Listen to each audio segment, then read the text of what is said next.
Hello everyone, मैं आशा करती हूँ आप सभी ठीक होंगे। मैं काजल धामी आप सभी का स्वागत करती हूँ आपके अपने चैनल पीपल टीचर पे। यूटेट परीक्षा की तैयारी को ध्यान में रखते हुए आज मैं आप लोगों के साथ बाल विकास के कुछ इंपॉर्टेंट क्वेश्चन डिस्कस करूंगी। इससे पहले भी मैंने आप लोगों के साथ प्रीवियस ईयर क्वेश्चन डिस्कस किए हैं बाल विकास के। अगर आप लोगों ने वो पार्ट नहीं देखे तो डिस्क्रिप्शन में आपको उन वीडियोज़ की लिंक मिल जाएगी। चलिए वीडियो शुरू करें।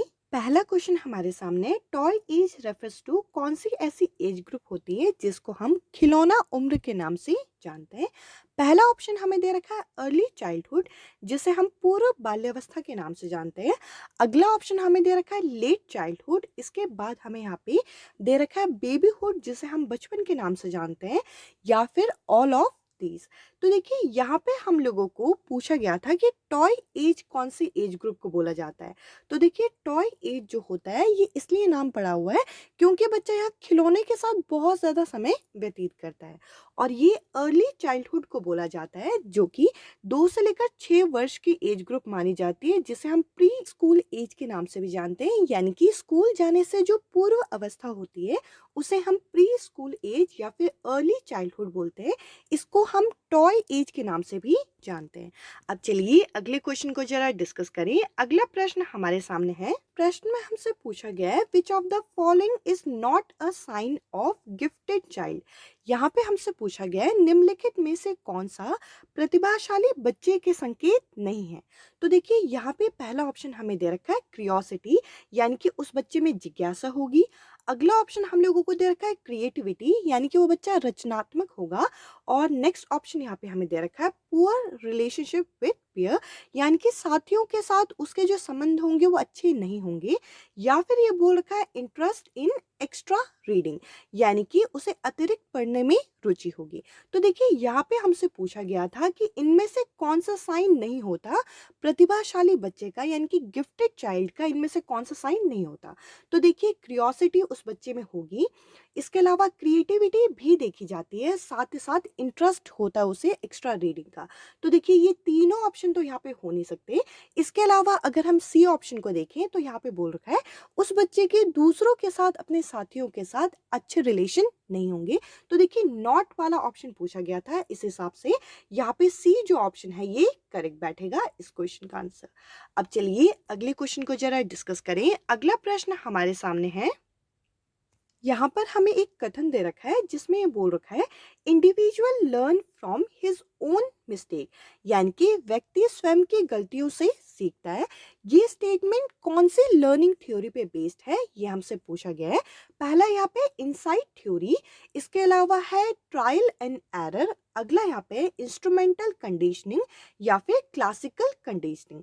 तो देखिए यहाँ पर आप लोगों को इसके स्टेटमेंट से क्लियर हो रहा होगा। यहाँ पे बोला गया है कि व्यक्ति जो है अपनी गलतियों से सीखता है, यानी कि पहले वो ट्राई करेगा तो उसकी गलतियां सामने आएंगी, और एरर उसे जब पता चलेंगी तो उसके बाद वो चीज़ सीख पाएगा। तो देखिए इस क्वेश्चन का जो करेक्ट आंसर होगा वो होगा ट्रायल एंड एरर, यानी कि वो कहीं ना कहीं त्रुटि करके या फिर एक तरीके से परीक्षण करके किसी चीज को सीख पाएगा। और ये हमें थॉर्नडाई ने अपनी थ्योरी के अंदर दिया था। थॉर्नडाई की लर्निंग थ्योरी है जिसे हम ट्रायल एंड एरर के नाम से जानते हैं। उसमें उन्होंने बताया था कि बच्चा अपनी खुद की मिस्टेक से सीखता है, इसलिए उसे हमेशा ट्राई करना चाहिए। इस क्वेश्चन का जो बी ऑप्शन है ये यहाँ पे करेक्ट आंसर बैठेगा। अब चलिए अगले क्वेश्चन को जरा डिस्कस करें। इस प्रश्न में हमसे पूछ रखा है कि यदि एक बच्चे की जो क्रोनोलॉजिकल एज होती है, यानी कि कालानुक्रमित आयु होती है, और साथ ही साथ जो मेंटल एज है यानी कि मानसिक आयु है, वे दोनों के दोनों 7 वर्ष है, तो ये बच्चा कौन सी कैटेगरी से बिलोंग करेगा ये हमसे पूछा गया है।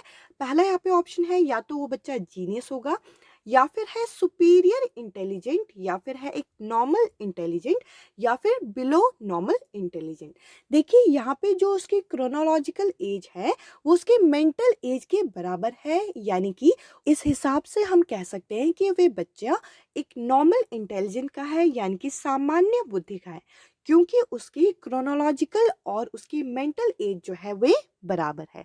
इस क्वेश्चन का सी जो ऑप्शन है ये करेक्ट आंसर होगा। बाकी यहाँ पे ऑप्शन फिट नहीं बैठेंगे। अब चलिए अगले क्वेश्चन को जरा डिस्कस करें। अगला प्रश्न हमारे सामने है। इस प्रश्न में हमसे पूछ रखा है अकॉर्डिंग टू जॉन डेवी, जिन्होंने हमें प्रोग्रेसिव क्लासरूम का कॉन्सेप्ट भी दिया था। ये भी हमसे पूछा जा सकता है कि प्रोग्रेसिव क्लासरूम का कॉन्सेप्ट किसने दिया, तो उसका आंसर होगा जॉन डेवी। यहाँ पे हमसे पूछ रखा है school must prepare student for.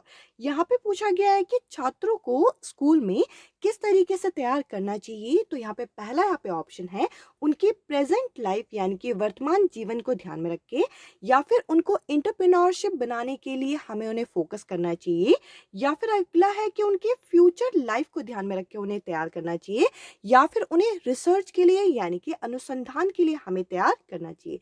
John Dewey का ये मानना था कि बच्चों को उनकी प्रेजेंट लाइफ के साथ कनेक्ट करके हमें पढ़ाना चाहिए। तो इस क्वेश्चन का जो करेक्ट आंसर होगा वो होगा प्रेजेंट लाइफ। और ये मानते थे कि हमें बच्चे को चाइल्ड सेंटर लर्निंग प्रोवाइड करनी है। इस क्वेश्चन का ए जो ऑप्शन है ये करेक्ट आंसर होगा। अब चलिए अगले क्वेश्चन को जरा डिस्कस करें। अगले प्रश्न में हमसे पूछ रखा है कि जो कार्डिनल प्रिंसिपल दिया जाता है लर्नर सेंटर एजुकेशन के अंदर, यानी कि बाल केंद्रित शिक्षा के अंदर जो हम कार्डिनल प्रिंसिपल इस्तेमाल करते हैं उसमें क्या किया जाता है। चार हमें ऑप्शन दिए गए। पहला है लर्निंग बाय डूइंग, यानी कि बच्चा करके सीखता है, या फिर लर्निंग बाय लिविंग, यानी कि उस चीज को बच्चा महसूस करता है, उस चीज के अंदर जीता है एक तरीके से। इसके अलावा अगला ऑप्शन है बोथ ए एंड बी, या फिर नन ऑफ दीज। तो देखिए कार्डिनल प्रिंसिपल ये मानता है जब बच्चा किसी चीज को करके सीखता है और साथ ही साथ बच्चा उस चीज को एक तरीके से महसूस करता है, तो यहाँ पे बच्चे की लर्निंग बहुत बढ़िया तरीके से हो पाती है। तो इस क्वेश्चन का जो करेक्ट आंसर होगा वो होगा बोथ ए एंड बी, यानी कि सी ऑप्शन इस क्वेश्चन का करेक्ट आंसर है। अब चलिए अगले क्वेश्चन को जरा डिस्कस करें। यहाँ पर हमसे पूछ रखा है कि नेचर ऑफ चिल्ड्रन, यहाँ पे स्मॉल चिल्ड्रन की बात की गई है, छोटे बच्चों की बात की गई है। बच्चों का जो प्रकृति होती है वे किस तरीके की होती है हमसे पूछा गया है। पहला यहाँ पे ऑप्शन है डिस्ट्रक्टिव। तो देखिए डिस्ट्रक्टिव जो होती है वो विनाशकारी बोला जाता है, ये नेगेटिव सेंस में जाएगा। तो देखिए ये ऑप्शन यहाँ पे हो नहीं सकता। इसके अलावा अगला जो ऑप्शन है यह है इमेजिनेटिव, यानी कि बच्चा यहाँ पे कल्पना कर सकता है। अब देखिए छोटे बच्चे को हम कल्पना से अभी जोड़ नहीं सकते। अगला यहाँ पे कंस्ट्रक्टिविस्ट, यानी कि ये बच्चा रचनावादी होता है, या फिर है इमिटेटिव। जो छोटे बच्चे होते हैं वे दूसरों की नकल करके ज़्यादा चीज़ें सीखते हैं। अगर आप अर्ली चाइल्डहुड तक बच्चे को देखें तो वो बच्चों को बहुत जल्दी इमिटेशन बच्चे में आ जाता है। तो इस क्वेश्चन का जो करेक्ट आंसर होगा वो होगा डी ऑप्शन। अगर यहाँ पे किसी साइकोलॉजिस्ट के बेसिस पे पूछा जाता तो देखिए इस क्वेश्चन का आंसर यहाँ पे कंस्ट्रक्टिविस्ट भी हो सकता था, बट हमें यहाँ पे बच्चे की प्रकृति पूछा गया है।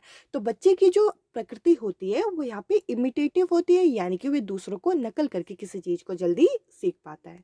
अब चलिए अगले क्वेश्चन को जरा डिस्कस करें। अगला प्रश्न हमारे सामने है who is the father of theory of multiple intelligence. जो बहुबुद्धि का सिद्धांत है इनका जनक किनको माना जाता है। तो देखिए हम लोगों ने ये थ्योरी पढ़ी भी है और इस थ्योरी का पूरा नाम कुछ इस तरीके से है multiple intelligence theory by Harvard gardener. Harvard gardener का ये मानना था जो हमारी बुद्धि होती है वे किसी एक कारक पर निर्भर नहीं करती, वे हमारी बहुत सारे कारकों पर निर्भर करती है। इन्होंने हमें मल्टीपल इंटेलिजेंस की थ्योरी दी थी। इस क्वेश्चन का जो करेक्ट आंसर बैठेगा वो बैठेगा डी ऑप्शन, जो कि है हार्वर्ड गार्डनर। और इनका यह मानना था जो हमारे इंटेलिजेंस है वो 8 डिफरेंट डायमेंशंस पे वर्क करती है, और हम ये नहीं कह सकते कि किसी बच्चे का कोई एरिया अगर स्ट्रांग है तो उसका दूसरा एरिया स्ट्रांग हो, ये जरूरी नहीं है। तो देखिए अलग अलग फैक्टर हैं जो बच्चों के अंदर अलग अलग मात्रा में देखी जाती है। इस क्वेश्चन का डी जो ऑप्शन है ये करेक्ट आंसर है। अब चलिए अगले क्वेश्चन को जरा डिस्कस करें। यहाँ पर हमसे मल्टीपल इंटेलिजेंस का एक और क्वेश्चन पूछा गया है। यहाँ पे बोला गया है theory of multiple intelligence imply the following except.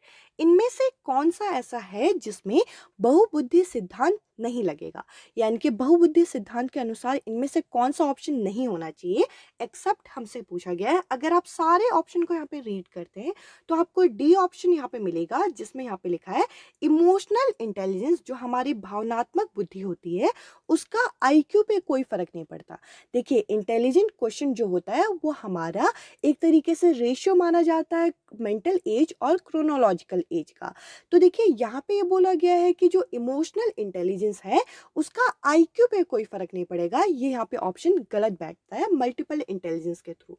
इसके अलावा ये जो तीनों ऑप्शन है ए, बी और सी, ये यहाँ पे मल्टीपल इंटेलिजेंस को एक तरीके से पॉजिटिव एस्पेक्ट में देख रहे हैं, जबकि ये जो डी ऑप्शन है यहाँ पे फिट नहीं बैठ रहा और हमें एक्सेप्शन बताना था। इस हिसाब से इस क्वेश्चन का डी जो ऑप्शन है ये करेक्ट आंसर होगा। अब चलिए अगले क्वेश्चन को जरा डिस्कस करें। अगला प्रश्न हमारे सामने है, यहाँ पर हमसे पूछा गया है who give more stress to psychology of social constructivism. यहाँ पे हम लोगों को बोल रखा है कि जो सामाजिक रचनावादी का दृष्टिकोण है इस पे सबसे ज्यादा तनाव यानी कि स्ट्रेस किन्होंने दिया था। और चार ऑप्शन कुछ इस तरीके से है, पहला है कोलबर्ग, अगले है प्याजे, अगले हैं जॉन डेवी या फिर ली वाइगॉट्स्की। तो देखिए सोशल कंस्ट्रक्टिविस्ट थ्योरी जो है ये हम लोगों को ली वाइगॉट्स्की द्वारा दी गई है और इनकी जो थ्योरी है उसे हम सोशो कल्चर थ्योरी के नाम से जानते हैं। इनका ये मानना है कि जब बच्चा सोसाइटी यानी कि सोशल एस्पेक्ट और साथ ही साथ कल्चर इन दोनों के संपर्क में आएगा, इन दोनों से इंटरेक्ट करेगा तो बच्चा एक नई भाषा को भी सीख पाएगा और इनकी थ्योरी को हम सोशो कल्चर थ्योरी के नाम से जानते हैं। तो इस हिसाब से इस क्वेश्चन का डी जो ऑप्शन है ये करेक्ट आंसर होना चाहिए। आज की इस वीडियो में इतना ही। आई होप ये वीडियो आप लोगों को पसंद आई होगी। इसके अलावा आपको प्रीवियस ईयर के और सेट देखने हैं तो आपको डिस्क्रिप्शन में उन वीडियोस की लिंक मिल जाएगी। इस वीडियो में इतना ही। अब मैं आपसे मिलूंगी अगली वीडियो में अगले टॉपिक के साथ। Bye bye, take care.